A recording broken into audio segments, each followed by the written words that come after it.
في اقل من 5 دقايق هعلمك اكله مصريه اصيله. جوزك هيقولك تسلم ايدك يا ست الكل. سهله وسريعه وما بتاخدش مجهود كبير.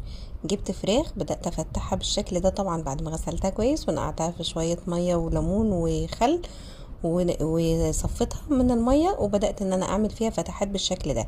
هعمل التتبيله بتاعتي واحط التوابل: ملح وبابريكا مدخنه وفلفل وقرفه وجنزبيل وبهارات كاري وسبع بهارات وشويه روزماري.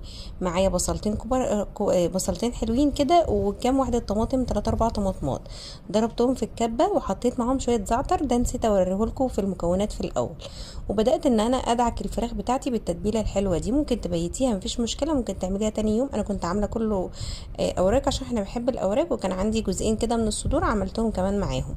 اعملي صدور، اعملي وراك، اعملي اللي انت بتحبيه. جبت بطاطس قطعتها تقطيعه كبيره، هحتاج ملح وفلفل وبهارات كاري، وهحتاج بصل متقطع شرايح وفلفل متقطع شرايح وطماطم كمان شرايح. البطاطس بتاعتي بتبقى شرايح محمله.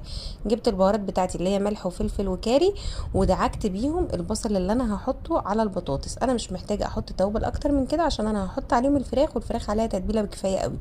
هبدا ان انا احط شرايح البصل فوق البطاطس بالشكل اللي انت شايفاه ده. في ناس بتحب تحط جزر في الوصفه دي، مفيش مشكله، لو انت بتحبيه حطي جزر. وتقدري تعمليها صينيه تورلي وتحطي اي خضار انت بتحبيه، مفيش اي مشكله.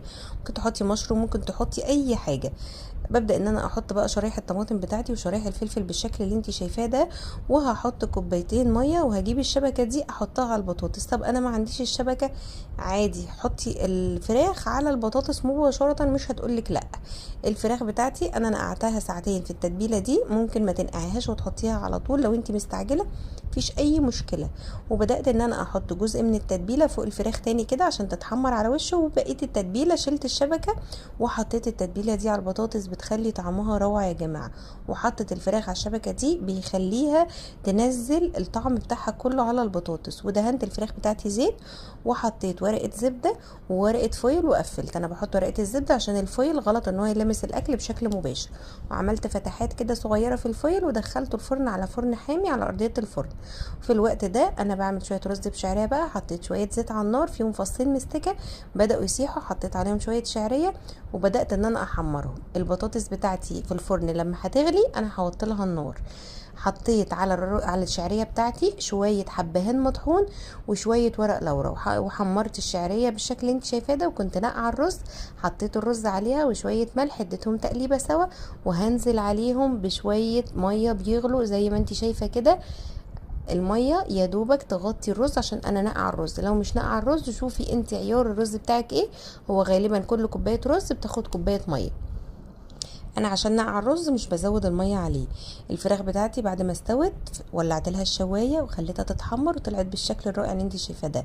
ده البطاطس اهوت والخضار، ودي الفراخ. اكله روعه يا جماعه. انت بتزقي صينيه البطاطس في الفرن وبتسوي الرز عادي زي اي رز اهوت. لما يغلي تهديله النار وتسيبيه يستوي، طالع مفلفل وزي القمر. هبدا اشيل ورق اللورا اللي انا حطيته، وهبدا ان انا اغرف الاكله بتاعتي بكل سهوله.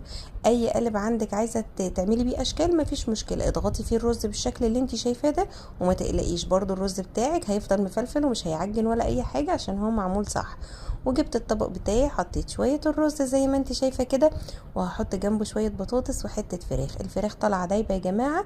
وما تنسيش ان البطاطس والرز بتوطى عليهم النار ويستووا بقى على النار هاديه كده، ياخدوا وقتهم. وانت عيشي حياتك، وراكي حاجه روحي اعمليها مفيش مشكله.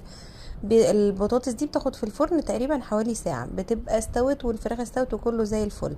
غرفت شوية بطاطس وحتة الفرخة وشوية رز. أكلة مصرية أصيلة كل الناس بتحبها، لا يمكن حد يقولك عليها انها مش حلوة او انه مش بيحبها. بصي شكل الطبق جميل وبسيط، ما اخدش منك وقت، وحاجة تشرفك، وجوزك هيتبسط منك جدا. ولو عمرك ما دخلتي المطبخ برضه هتعملي الاكلة دي بكل سهولة. والفراخ بتاعتنا استوت اهيت واتكسرت برضه بكل سهولة، والرز مفلفل، وحاجه اخر قمر. لو وصلتي لهنا ما تنسيش تعملي شير للوصفه وتعملي لها لايك.